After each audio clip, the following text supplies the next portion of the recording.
ওর যে পজিশন আমি তো জানিও কয়টা ভোট পাবে। এ ভোট তো আসলে দিনের ভোট না, এ রাতের ভোট। এই জন্য 100টার ভেতরে পেয়েছে 120টা।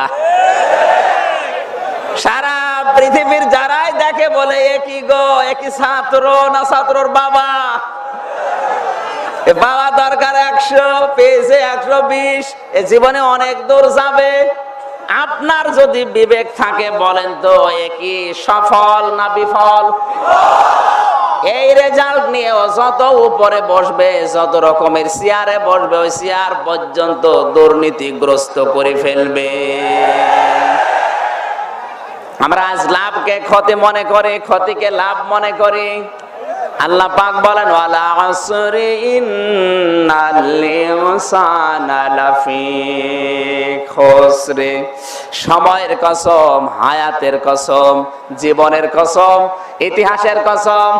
পৃথিবীর সব কিছু অনেকেই ভুলে যেতে পারে, কিন্তু ইতিহাস হচ্ছে নীরব সাক্ষী। ইতিহাস কি সাক্ষী? হযরতে হোসাইনের ইতিহাস হয়তো ওই সময় কিন্তু কেউ লেখে নাই, জালেমের ভয়ে। কার? সবাই বলেন। জালেমের ভয়ে কেউ ওই সময় ইতিহাস লেখে নাই। না জানি ইতিহাস লিখলে জিদ আবার মেরে ফেলবে কিনা, কিন্তু ইতিহাস লেখা হয়েছে না হয়নি? ওই সময় না পরে? আরো জোরে বলেন। এই জন্য ইতিহাস কিন্তু ঘটনা ঘটার আগে লেখা হয় না, ইতিহাস লেখা হয় ঘটনা ঘটার পরে। আর উপন্যাস লেখা হয় ঘটনা ঘটার আগে। আন্দাজে বানিয়ে বানিয়ে লেখে, অথচ এরকম ঘটনা জীবনে নাও ঘটতে পারে। কিন্তু ইতিহাস যেটা, ওটা কিন্তু ঘটনা ঘটার আগে কেউ লেখে না, ঘটনা ঘটার পরে লেখে। এই জন্য কারবালার ইতিহাস এখন আছে না নেই? ১৫০০ বছর আগে কারবালার ওই জায়গাটা যারা দেখেছিল, তারা কিন্তু ইয়াজিদের বিপক্ষে একটাও কথা বলে নাই, কারণ সে ছিল জালেম। কি ছিল? আরো জোরে বলেন। এই জন্য জালেমদের ইতিহাস সঙ্গে সঙ্গে কেউ লেখে না জুলমের ভয়ে, কিন্তু ইতিহাস লেখা হয়। এই কথা বলে না কেন? কিন্তু ইতিহাস যখন লেখা হবে তখন জালেমকে ঘৃণিত, নিন্দিত, অপদস্থ করে ছাড়বে, আর মাজলুমকে নন্দিত, বিজিত মানুষের কাছে সুনামধন্য করে তুলবে। আজ পৃথিবীর যত জালেম, তাদের ভয়ে হয়তো কেউ ইতিহাস লেখে না, কিন্তু ইতিহাস লেখা হবে একদিন। সেদিন আপনি যত বড় মানুষ হন, যত সুন্দর আপনার নাম হোক, আপনার নামও কেউ পৃথিবীতে নেবে না। ইয়াজিদ যে নামটা, এদিকে খেয়াল করেন। ইয়াজিদ এই লোকটার নাম কি খারাপ? কত সুন্দর নাম ইয়াজিদ। কিন্তু আমি আজ পর্যন্ত এই ১৫০০ বছরের ভেতরে কারো নাম ইতিহাসে দেখি না যে কেউ ছেলে হওয়ার পরে ইয়াজিদ রেখেছে। আরো আমার মনে হয় ইয়াজিদ শব্দটা এখন আর নাম নেই, ওটা আল্লাহ গালি বানিয়ে দিয়েছে। আপনি যদি কাউকে রাগাতে চান বলবেন ইয়াজিদের বাচ্চা, ও খুশি হবে। রেগে যাবে না? শুধু রেগে যাবে তা না, আপনাকে মেরে তক্তা করবে। আপনি তো কিছুই বলেননি, শুধু বলেছিলেন ইয়াজিদের বাচ্চা। আজ যারা পৃথিবীর বিভিন্ন দেশে চেয়ার পাওয়ার পরে ক্ষমতার গরমে এমন এমন কাজ করছেন যেটা আমার আল্লাহর সাথে জুলুম হয়, যেমন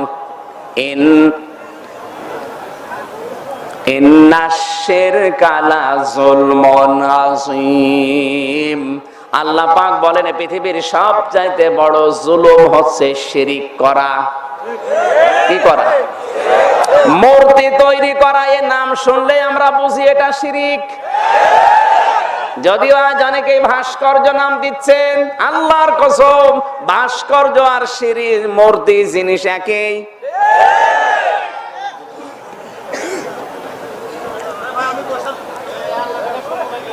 এদিকে তাকান, আব্দুল কাদের জিলানী রহমতুল্লাহ আলাইহি, তার নাম পৃথিবীর মানুষ যখন শোনে বড় দোয়া করে না? দোয়া করে। তার কোন মূর্তি পৃথিবীতে আছে? বলেন বলেন। তার তো মূর্তি নেই, কিন্তু নাম শুনলেই মানুষ সম্মান করে, দোয়া করে। অথচ ফেরাউনের মূর্তি আছে এখনো পর্যন্ত, তাকে সম্মান করে না, বরদোয়া দেয়। আপনি মানুষকে সম্মানিত বানাতে চাইলে মূর্তি বানিয়ে, ভাস্কর্য বানিয়ে সম্মান টিকে থাকে না। এটার ইতিহাস হচ্ছে ফেরাউন আর আব্দুল কাদের জিলানী। এরপর যদি কারো মগজে এই ছোট কথা না ঢোকে, বুঝতে হবে ওর মাথায় আর কিছু নেই, শুধু গোবর ছাড়া। আমি বলছিলাম মানুষের সম্পর্ক হায়াতের সাথে। হায়াত কি? হায়াতের সম্পর্ক সময়ের সাথে। এটা দিলে মানুষ বুঝবে ভালো। এই জন্য মানুষের জীবন সংক্রান্ত কথাগুলো বলতে গিয়ে মানুষের হায়াতের সাথে আল্লাহ কসম দিয়েছেন। এখানে আল্লাহ ডান হাতের কথা দিলেন, বাম হাতের কথা দেয়নি। এই কারণে, কারণ মানুষ জানে, আমরা সচরাচর দেখি ডান হাতের শক্তি বেশি, বাম হাতের শক্তি কম। আল্লাহ বোঝাতে চেয়েছেন কোরআনের যে গ্যারান্টি, অথেন্টিক, এত অথেন্টিকতা। আমি আল্লাহ ডান হাত দিয়ে আমার নবীকে চেপে ধরতাম, লা খাজনা মিনহু বিল ইয়ামিন সুম্মা লাকাতানা মিনহুল ওয়াতিন, এমনকি তার গ্রীবা পর্যন্ত আমি আল্লাহ কেটে ফেলে দিতাম। এতটুকু বলে আল্লাহ শেষ করেননি, ফামা মিনকুম মিন আহাদিন আনহু হাজিজিন। এই কাজ থেকে আমি আল্লাহকে বিরত রাখার তোমাদের কারো শক্তি, সামর্থ্য, সক্ষমতা থাকতো না। জোরে বলেন সুবহানাল্লাহ। আমরা এখান থেকে বুঝলাম কোরআন কত অথেন্টিক। আল্লাহ বাদে নবীজির কথাও কোরআনে নেই। নবীজির কোন বানানো কথা কোরআনে আছে? এইরকম কোরআন থেকে কথা শুনতে এসেছি আমরা, যে আল্লাহ আমাদেরকে নিয়ে আসলেন দয়া করে, মায়া করে, খুশি হয়ে বলছে আলহামদুলিল্লাহ। দরুদ আর সালাম পড়ছে আমাদের নবী, মানবতার মহান শিক্ষক মুহাম্মদুর রাসূলুল্লাহ। পৃথিবীর জন্য তিনি রহমত, নিয়ামত। রহমত, সবাই বলেন। আর রহমত আর নিয়ামতের ব্যাখ্যা আমরা কোরআন থেকে বলছি, যতটুকু আমি জানি। ওয়াইদ তাআযানা রাব্বুকুম লাইন শাকারতুম লাযীদান্নাকুম ওয়া লাইন কাফারতুম ইন্না আযাবি লাশাদীদ।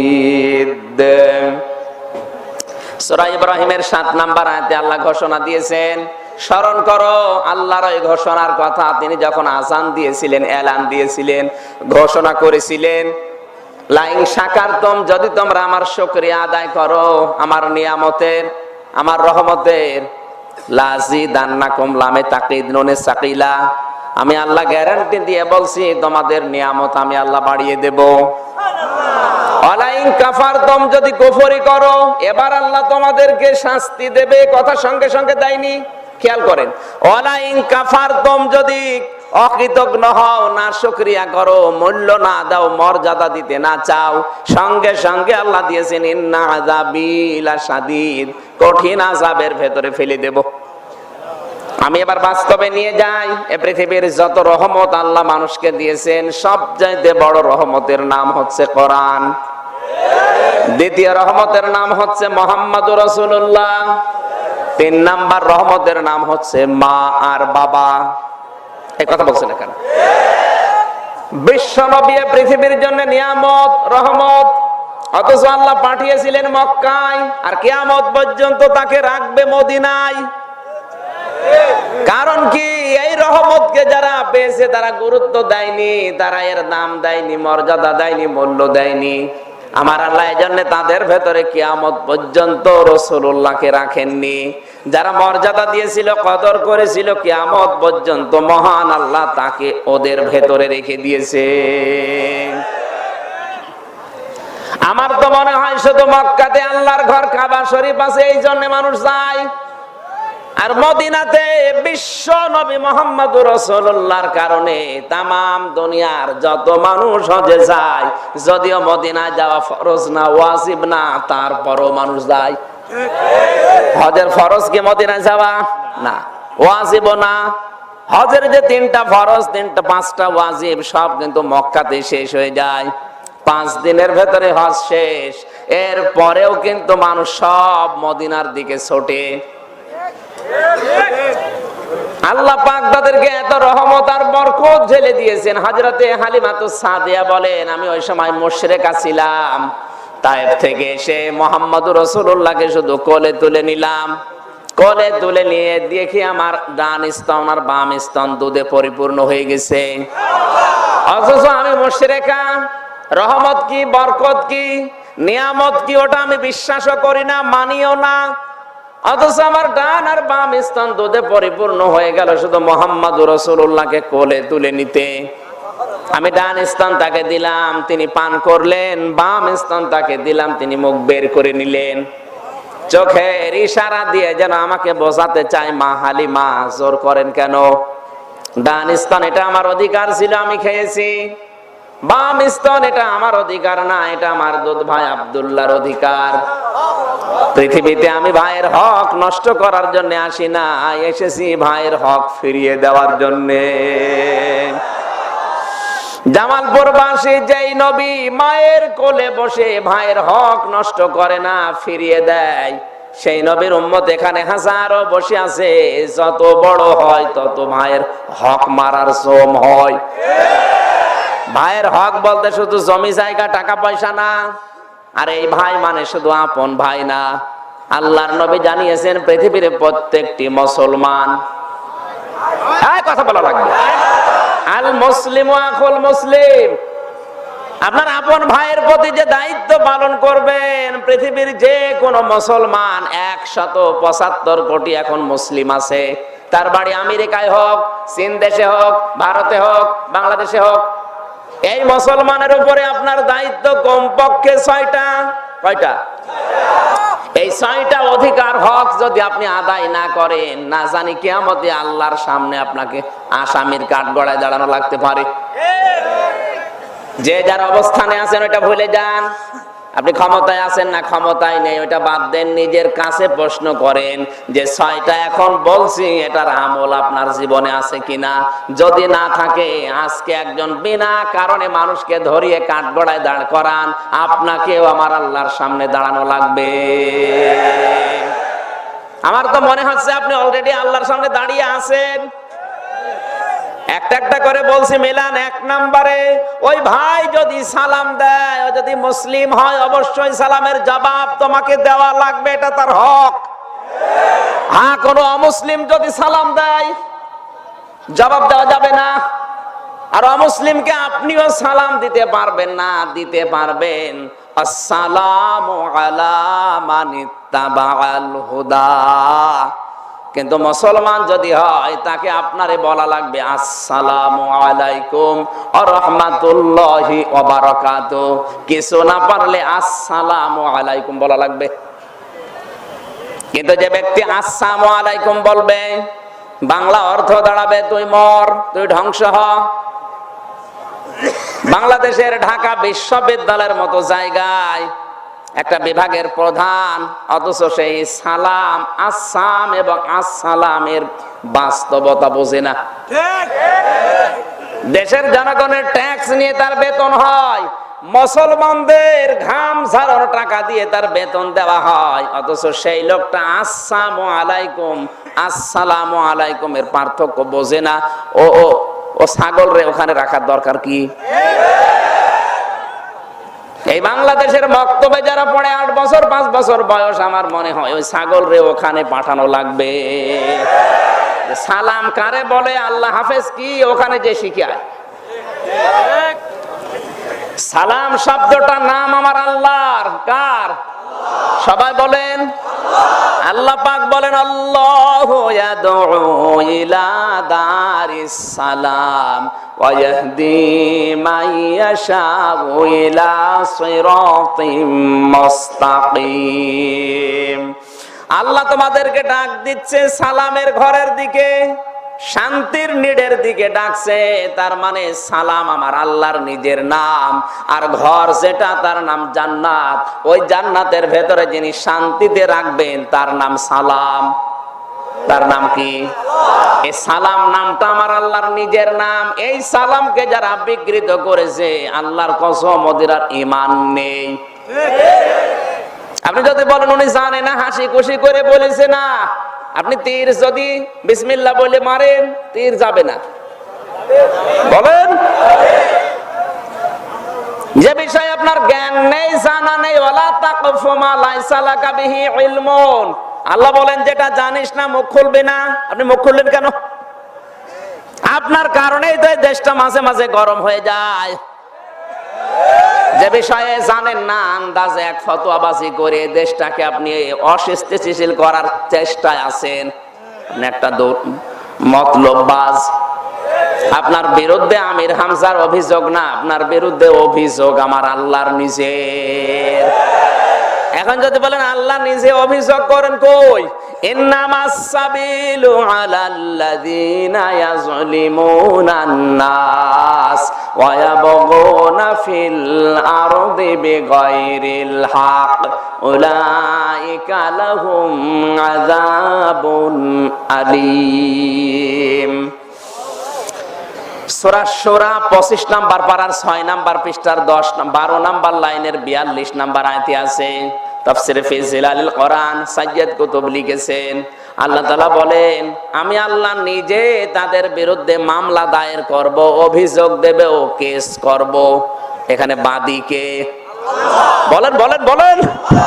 আল্লাহ বলেন আমি নিজে মামলা দেব, অভিযোগ দায়ের করব, কেস করব। তাহলে এই কেসটা আল্লাহবাদী কেস। পুলিশ এসেছে, পুলিশের কাজে যদি এখন কেউ বাধা দেয়, ওনারাও কেস দেবে, ওটা পুলিশবাদী কেস। কি কেস? পুলিশবাদী কেস। এখানে আল্লাহ যে দুইটা পয়েন্ট দিয়েছেন, এই দুইটা গুণ যদি কোনো মানুষের ভেতরে থাকে, তাহলে তার বিরুদ্ধে মামলা দেবে আল্লাহ নিজে, তার মানে আল্লাহবাদী কেস। এখানে আল্লাহর মামলার আসামি আছে কিনা দেখেন তো। ইয়াজলিমুনান নাস, ইয়াজলিমুনা মোজারে বর্তমান ভবিষ্যৎ, প্রেজেন্ট ফিউচার। নাস মানে মানুষ। আল্লাহ কিন্তু ইয়াজলিমুনাল মুসলিমুনা বলেননি। যে মুসলমানদের উপরে যারা অত্যাচার করবে তাদের বিরুদ্ধে আমি আল্লাহর অভিযোগ না, মানুষ হয়ে মানুষের উপরে যারা জুলুম করে, অত্যাচার করে, তার অধিকার নষ্ট করে, ওর বিরুদ্ধে মামলা দায়ের করবে সরাসরি আল্লাহ। দ্বিতীয় নম্বর কি? ওয়ায়াবগুনা ফিল আরদি বিগাইরিল হক।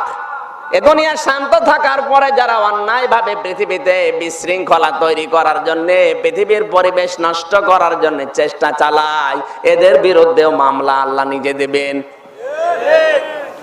সালাম নিয়ে, আল্লাহ হাফিজ নিয়ে, এই শব্দগুলো ৯৬% মুসলমানের দেশে কলিজার উপরে বসে আপনি যা করলেন, এ দেশটা কিন্তু আপনি গরম করে ফেলেছেন। আমরা তো শান্ত ছিলাম, এই কথা বলেন না কেন? মাঝে মাঝে কিছু মানুষের চুলকায়, ওরা কাঁতো কতু দিতে চায়, তখনই গরম হয়। বেশ ভালোই তো চলছিল, এভাবেই চলতে দেন না কেন? হঠাৎ মাঝে মাঝে আপনি গরম করে ফেলেন কোন কারণে?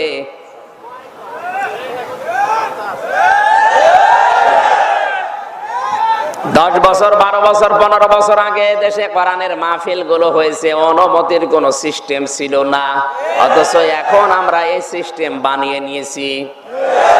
এই ৯৬% মুসলমানের দেশে সিস্টেম পাল্টাতে হবে। মালিক যিনি, তার কথা বলতে গেলেও যদি তোমার মতো সলিমুদ্দির কাছে অনুমতি নেওয়া লাগে, তুমি কি?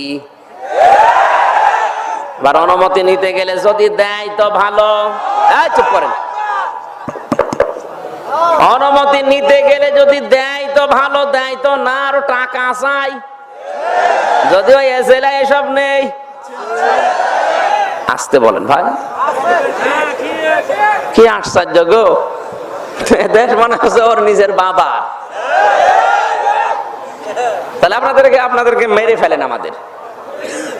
যদি বলেন যে এই দেশে আমরা ছাড়া আর কেউ থাকবে না, আমাদেরকে মেরে এই যে পাশে নদী আছে ভাসিয়ে দেন। না, এগুলো ঠিক করছেন আপনি। আপনার বিরুদ্ধে সরাসরি আমির হামজা কিছু না বললেও আল্লাহ কিন্তু মামলা দিয়ে দিয়েছে, আর আল্লাহর মামলার আসামি আপনি এখন অলরেডি হয়ে আছেন। আল্লাহর মামলার আসামি যদি কেউ হয়, আল্লাহর অভিযোগের আসামি, কেসের আসামি, ও তো জান্নাত পেয়ে বসে আছে। পরে কি দেবে বলেন তো? শুধু জাহান্নাম নয়, যে একজন বলছে আইকিওয়ালা বাস, আসলে বাস দেবে। ও যা করছে ওরে বাস দিয়ে আসলে ওইটাই করা দরকার। আমি আর নিচে নামলাম না। তাহলে একজন মুসলমানকে দেখলে কি দেবে? আরো জোরে। এই অধিকার থেকে আজ অনেকে আমরা বঞ্চিত। সালাম দেওয়ার আগেও দেখে ওর টুপি কয় গলি। আপনি মানুষ বলেন তো? আপনি মানুষ? নবীজি মায়ের কোলে বসে ভাইয়ের হক নষ্ট করলেন না, আর আপনি সালামটাই দিতে যাচ্ছেন, ওটা তো হক। এজন্য এগুলো ভুলে যাওয়া দরকার। কে 5 কলি দেয়, কেউ 10 কলি দেয়, কেউ লম্বা দেয়, কোনো দরকার নেই। ও মুসলমান কিনা আপনাকে সালাম দেওয়া লাগবে। এই আমলটা যদি আজ সবার ভেতরে চালু হয়ে যায়, আমার মনে হয় ঐক্য গড়ার জন্য আর কিচ্ছু দরকার না, এটাই যথেষ্ট।